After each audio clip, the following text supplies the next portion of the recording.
मी मनोहर खके आणि माझे दोन्ही सहकारी श्री जगडेजी आणि शेट्टीजी आम्ही आत्ता आहोत रत्नागिरी आणि गणपतीपुळ्याच्या मध्ये जो कोकणवाडी म्हणून सुप्रसिद्ध प्रकल्प आहे तिथे उभा आहे।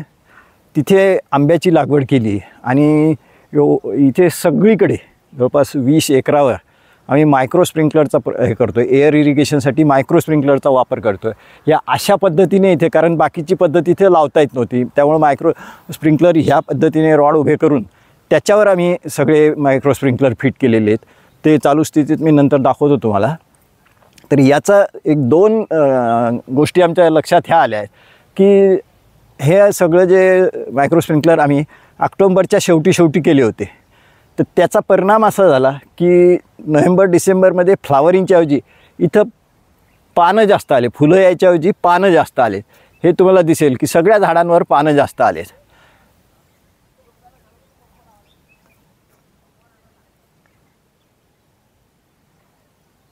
परंतु यात एक गोष्ट लक्षात आली की ज्या याच प्लॉटमध्ये पश्चिम दिशेला जी झाडं येतात जास्त, त्याला मात्र मोठ्या प्रमाणात मोहर आला आहे। हा मोहर तुम्ही बघू शकता किती आहे।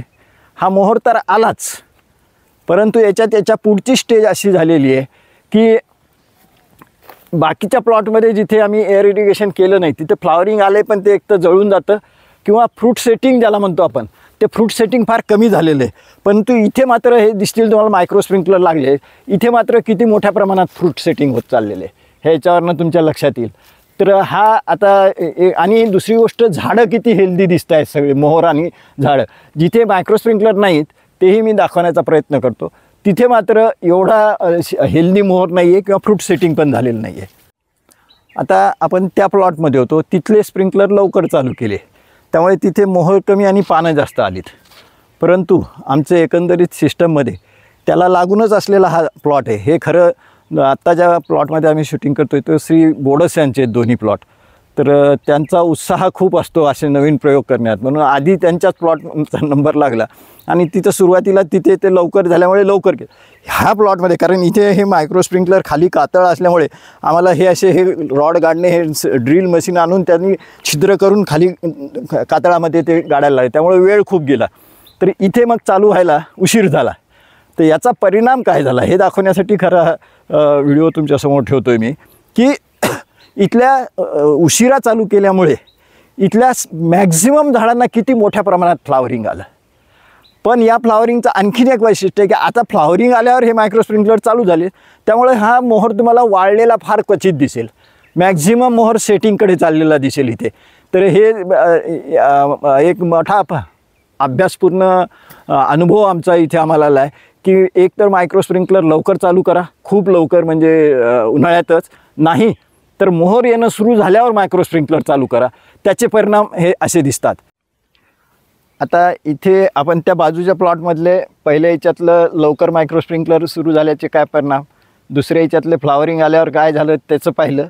आता ह्या प्लॉटमध्ये मात्र मायक्रो स्प्रिंकलर नाही आहेत, परंतु इथे तुम्हाला दिसेल काय परिणाम होतो एअर इरिगेशनचा, की ह्या झाडाला मोहर आला आहे पण हा सगळा वाळत चालला आहे। हे बघा, हा डेड मोहर ज्याला म्हणतो ना पण मेलेला, किती खाली पडतो आहे का, हा सगळा गेलेला मोहर आहे। वास्तविक याचं फ्रूट सेटिंग व्हायला पाहिजे होतं, पण ते झालं नाही कारण हवेत ओलावा नाही आहे, ह्युमिडिटी नाही आहे, आणि ते क्रिएट करण्यालाच आपण एअर इरिगेशन म्हणतो। त्या बाकीच्या दोन प्लॉटमध्ये तुम्हाला फरक जाणवला असेल, इथं हा फरक दाखवण्यासाठी इथं तुम्ही पाहू शकता किती मोठ्या प्रमाणात खाली पडतो आहे मोहर। सगळा हा डेड आहे, याला फळं लागणार नाही आहेत, ते सगळं हे होत आहेत। काही बारीक कणी लागली ती पण गळून पडते।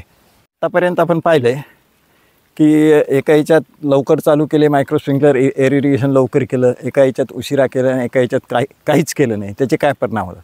परंतु तुम्ही म्हणाल मग हे एअर इरिगेशन करण्याची पद्धत काय, तर ती पद्धत इथं या प्लॉटमध्ये दिसेल तुम्हाला। हे मायक्रो स्प्रिंकलर आहेत, हे अशा पद्धतीने आम्ही सगळीकडे लावले आहेत। हे सगळे तुम्हाला त्या बाजूला दिसतील, जे पिवळे पोल दिसत आहेत सगळे, हे सगळे मायक्रो स्प्रिंकलर चालू आहेत। आता ह्या उन्हामुळे कदाचित ते दिसून नाहीत पडणार, पण हे इथं जवळ असल्यामुळे हे दिसून पडेल, म्हणून हे मुद्दाम दाखवतो की यालाच आम्ही एअर इरिगेशन म्हणतो। आता सगळं हळूहळू इथलं वातावरण सगळं असं धुकं पडल्यासारखं होत चाललं आहे। खरं हे आत्ता एकाला दाखवण्यासाठी आम्ही हे करतो आहे, परंतु हे चालवायचे असतात संध्याकाळी इथं पूर्ण दव पडल्यासारखं चित्र तयार होतं।